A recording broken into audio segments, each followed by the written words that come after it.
Welcome to Viewpoint on ITV. I am Caroline Okonji, and today let's talk about self-defense and the extent with which one can actually go to defend himself or herself, and also look at some laws that support self-defense, making reference to the case of a Nigerian farmer, Sunday Jackson, who overpowered and killed a Fulani herdsman in self-defense, and also he has been sentenced to death by hanging. Despite claims that he acted purely in self-defense, the Supreme Court of Nigeria on March 7, 2025 upheld a lower court verdict, ruling that rather than retaliating, he should have fled. It's Viewpoint on ITV, so let's go meet and sample opinions of resource persons regarding this topic. I don't think there is any extent that is too far when it comes to a life, an issue of life and death.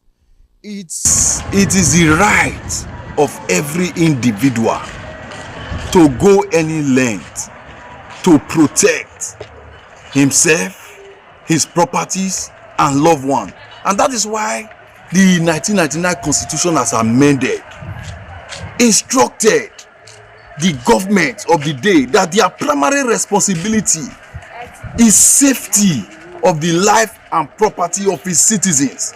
Therefore, if you narrow it down to an individual, it will therefore tell you that his primary responsibility is to ensure that he defends himself, he protects himself and his property and loved ones from any attacks that may lead to life or a loss of life. And in the case of Sunday in question that was sentenced to death by the Supreme Court, I would say ordinarily it is regrettable, it is appalling, and it is very disappointing. The question I would have loved to ask, and I want to ask Nigeria, who were the prosecutors? Who prosecuted Sunday? Is it the Nigeria state that prosecuted Sunday, who defended himself in a situation where security agencies and the Nigerian system were unable to defend him? And I will also ask, what was the fact that were before the judges and the court? Was he established to the extent that those who wanted to sniff life out of Sunday were the killer herdsmen, or those facts were not available? Because they said the law is blind. Depends on the facts that were available before the judges. And who were the lawyers of Sunday? Was he appropriately represented and defended. And I want to say, in such manner, this matter have been visited with a series of public condemnation. The Supreme Court will now have the cause to revisit his decision, because he himself have the power to revisit his earlier decision, and it's not alien before the Constitution. So in this case, I say it is sad and it is evil, because if this is sustained, we are indirectly giving the killer herdsmen the impetus, the encouragement to further attack innocent Nigerians and innocent farmers, because the law, it seems to defend their actions. Self-defense, one have to, even if you are not prepared, or you with the current situation in our country, let me just boil down to our local government area where we are of their notice.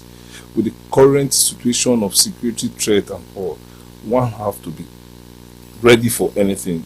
You self-defense for yourself, because one, the police cannot be everywhere, the security operatives cannot be everywhere, but that does not warrant we owning rifles, assaulted rifle, which is not registered, which is not does not comply with the government regulations. But we should be prepared for defense, because we don't have much security personnel that will go around or be better for each and every citizen. But one should be ready to defend himself when you find crisis, or when you find something like that is going to endanger your life. So we should have that at the back of our mind. Well, that is APEP's court. They've delivered judgment, but on the other side, the court was wrong, because if that man was murdered without he didn't defend himself, the story will not come up. It wouldn't get to the people that killed him will not even be apprehended.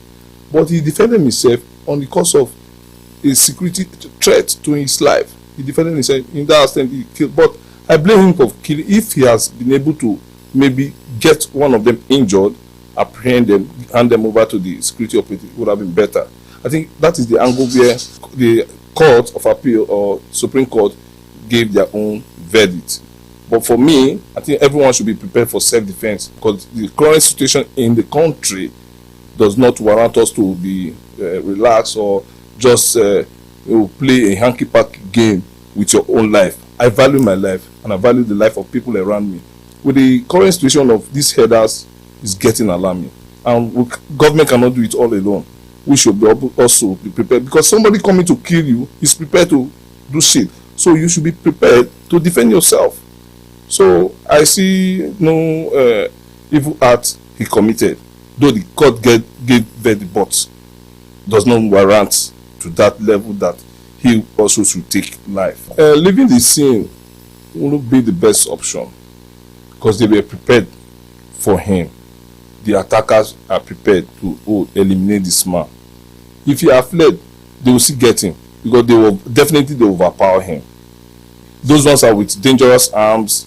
They are with all sorts of. But he made himself. He defended himself, and I think he's right. It's good. And I also want the government to bring out this policy of controlling our arms for those that fit to have arms. Each and everybody should be licensed and should be scrutinized before you have arms. In our society today, the headers are causing me. If you see, the total numbers of headers, crime being committed in Novia Northeast alone is on the high side. It's on the global page. So one should be prepared to defend himself. It's not when it happened they will start. Had I known, had it been, we would have defended. A whole community was rendered homeless because of headers. It has happened years ago, and it's still happening. So our government, we self should be prepared to defend ourselves. That's my own opinion. The case of Sunday Jackson is a very, very sad one. One has tried to see if maybe it was being misrepresented or misreported, but as tried as much as one has, it seems to be that is what the Supreme Court said is what was reported. The man has been sentenced to death. Very unfortunate. The mere mention of the word that he was sentenced to death, convicted and sentenced to death, to me, it sets Nigeria back more than 50 years in our jurisprudence. The reason I say so is very clear. Section 33 of the Constitution of Nigeria. And the Constitution of Nigeria is the ground norm. Any law that is inconsistent with the Constitution, by that level of inconsistency, is null and void, invalid, and must be set aside. So if any law falls short of what the Constitution provides for, that law should go. Now, Section 33 of the Constitution says every person has a right to life, and no one shall be deprived intentionally of his life, save in execution of the sentence of a court in respect of a criminal offence of which he has been found guilty in Nigeria. Section 33(2), I think that is 33. Yes, 33(1) I read now. 33(2) says a person shall not be regarded as having been deprived of his life in contravention of this section if he dies as a result of the use to such extent and in such circumstances as permissible under the law or as necessary. Then 2A says for the defense of any person from unlawful violence or for the defense of property. Now that is very clear. You have a right to defend your person. You have a right to defend your person. You have a right to defend any other person apart from yourself, any other person that is within your precinct of protection. You can defend yourself, you can defend your wife, your children, persons that are anybody who is in danger in your precinct, within your presence. You have a right to defend that person. You also have a right to defend your property. That being the case, if we are to interpret it as it states clearly there, you can defend yourself, defend the persons around you, and defend your property. A person who was farming in his own land, in his own farm, in his own land, he was there sitting in his doing his business privately. He didn't go to attack anybody. He was doing his legitimate business, and suddenly he was attacked from nowhere by another person who left home with the sole intention to go and do harm. That other person, the herdsman who came to attack Sunday Jackson, left home with the intention to go and do harm. See, these are two clear cases. If you read the criminal code's provisions on murder, it is the Fulani herdsman, the herdsman that was killed, that actually committed murder, that actually attempted to commit murder, and he was overpowered. Sunday Jackson ought to be given a medal. In a responsible society, he will be given a medal for defending himself and also defending his property. The reasoning of the Supreme Court is that so far as Sunday Jackson has been able to overpower his attacker, the herdsman, he ought to have run away. Our people must learn that in this life, there are things that are born with you. You have certain rights that are born with you. If you are sure that you are within your rights and you have not committed any offense, and somebody just came to attack you, is attacking you, you have done all that you needed to do to avoid the attack, but he's attacking you on your own property, please defend yourself. You have a right to self-defense. I know that it would dwindle, it will bring down the fight, the pushback to defend yourself from the farmers, because the farmers on their own part, they've suffered enough and they've been trying to defend themselves. But with this judgment now, judgment is going to bring down, it's going to dampen their spirit, it's going to dampen the spirit of defending themselves. But they shouldn't see from that perspective. Rather, the farmers should speak up in one voice, go to the National Assembly, push for an amendment of the Constitution and even the Criminal Code, so that it will not expressly so say that if you are in your property and you are attacked, you can do anything to defend yourself. Let it be expressly so say. Because when it is not expressly so say, the way it is, I read the provision just now, you can see that it leaves room for the judgment that can go this way and go that way. It's time we amend this provision to make it now clear. Even though it is so already, but it should now be very clear that anytime you attack a man in his own property, you can be killed and nothing will happen. That is, everybody understand that one. Actually, I want to look at it from two major aspects. The reason that I want to look at it from these two aspects is because of some things that I know. When I say some things that I know, is that one, I'm looking at the aspect that have to do with the issue of some things that trend in social media, that when you find out the detail, it might not be as it is being presented. So if the judgment was actually based on what we have been hearing and reading on social media, personally I would say that is extremely wrong, bad, injustice, and wickedness.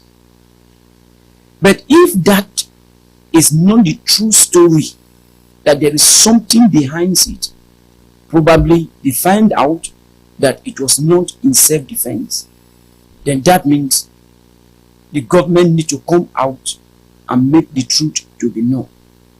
But for now, since we have not heard contrary outside what has been going on social media, it's a condemnable act, an injustice of judgment. Then, if I want to look at the extent to which one should defend himself from the biblical aspect, I know that some people want to say something, want to react negatively. Some others may also want to see it from another perspective. Why did I say so? For instance, Jesus was saying something. He said that if somebody slap you on one side, you should give the other side.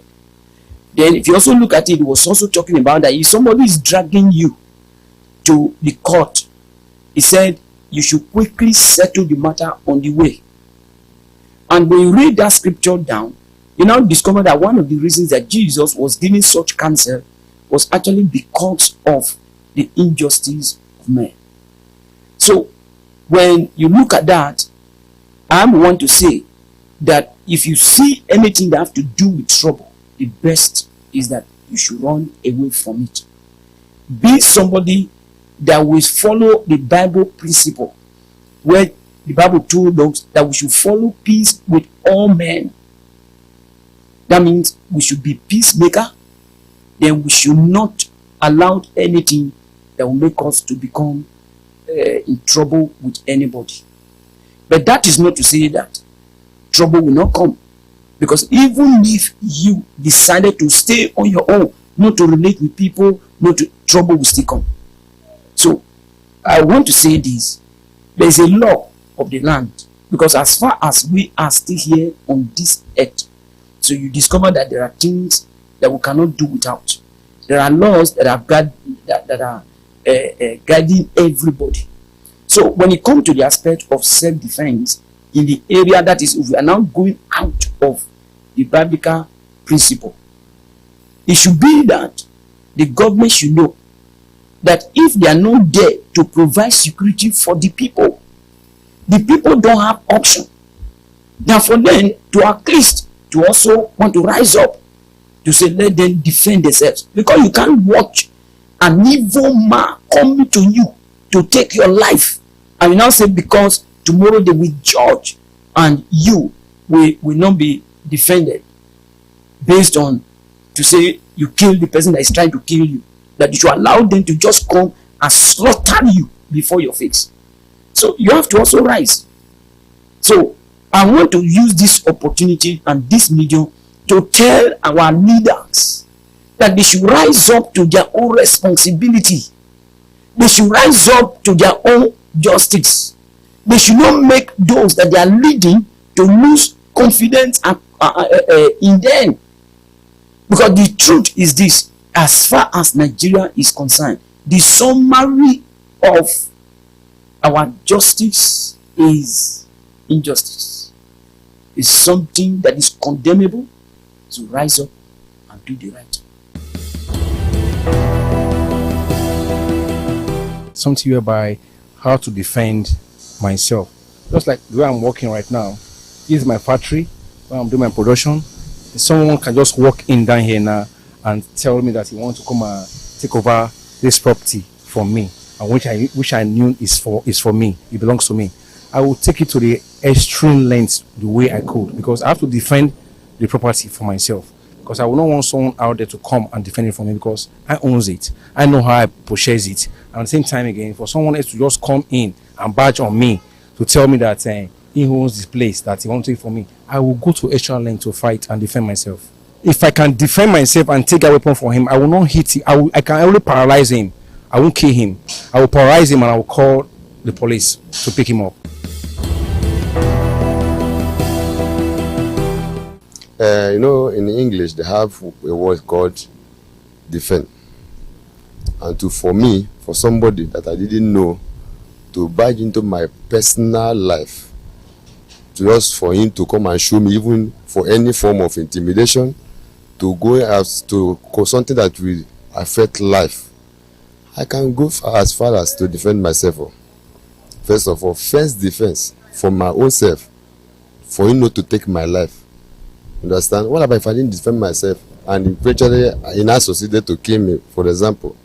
I didn't defend myself. How will I learn to take God? And everybody must surely blame me. I must try all my best. But if it happens, something must kill a man one day. Understand? You first try. If it now happen mistakenly, the man now died. But in the law court, I don't know, that is for lawyer, I don't know whether if they have a way of they will not use because of, if they are finishing, that's why police need to be there after finishing the investigation. They know whether if I'm really I'm guilty, I intentionally did it, before they can take anything that they wishes them. Self-defense is provided for under the criminal code, which is applicable in the southern part of Nigeria, and as well as the penal code applicable to the northern part, which of course where Sunday Jackson incident took place. By virtue of section 286 of the criminal code, self-defense is not, to my own understanding, is not an absolute defense, because going by the provision of that section, it uses the word reasonable necessary force to repel or to retaliate, so to say, any attacker. And of course, we all know that what is reasonable and necessary at that particular point may not be to the ordinary reasoning of an ordinary man. And we are looking at the Supreme Court here. Their judgment, they have their own reasoning why they come to the conclusion that he should have fled while after disarming his attacker. But the question that is begging for an answer is this: when your life is at stake and someone has come to you to kill you and you are able to disarm him, I think in my own little legal knowledge, if you can disarm him and the weapon with which he attack you, you use it against him, I think that should be regarded as self-defense. But still, I think Supreme Court may have their own reasoning. They are the apex court, and they have their own reasoning why they come to that conclusion. Like I said earlier, self-defense is not an absolute defense in law, because if you look at the defense of property, it's different from the defense of one's body. And in the defense of property, it will be said that until the attacker is within your premises, before you can actually say he has come to attack. Self-defense, to my own best understanding, is not an absolute defense in law. Going by that provision that you have to use reasonably necessary force. A semi-war between the Christian and the Muslims, and that's the gospel truth. If Jackson was one Alaji Usman Dafodo or one Malam so and so, they won't say this. They will tell you self-defense. Okay, you brought animals into somebody's farm to destroy crops, and the person was trying to okay, please stop this, your cattle or animal, whatever, from destroying my crops. Then you attack the person. Self-defense. The person trying to save himself took the knife from you, and you could see the mark all over him. Fought back, and in the process, the other person lost his life, and the Supreme Court was quick to pass judgment. They will not be so quick to pass judgment when it comes to politics, when it comes to election. and all that. So I think it's one-way ticket. The Christian Union, Christian CAN, PFM should wake up to their responsibility. They should stop fighting themselves. This is a clear motion for believers to think about. Stop fighting yourself and focus on better things. If the Muslim nation can just pass this judgment, just like that, then I think this is Nigeria. Nigeria is not a Muslim country or a Christian country. It's for everybody. Whether you're Muslim, whether you're Christian, whether you're non-believer, whatever you're serving, that Nigeria is for everybody. And so the law shouldn't favor one side. So the favorism is going to one side. You can say an Hausa man. Sorry, I'm not trying to be partial here. Selling dagger, knife. Then nothing. When the police, in fact, they won't even arrest him on the street. But you and I, if we walk by the street, there is a knife in our car. The policeman will ask, what are you doing with this knife? When you get to the station, you will explain. But there was some man where they sell out for street, we carry dagger, carry knife. They hawk them. Nobody harass them. So that's Nigeria that we are.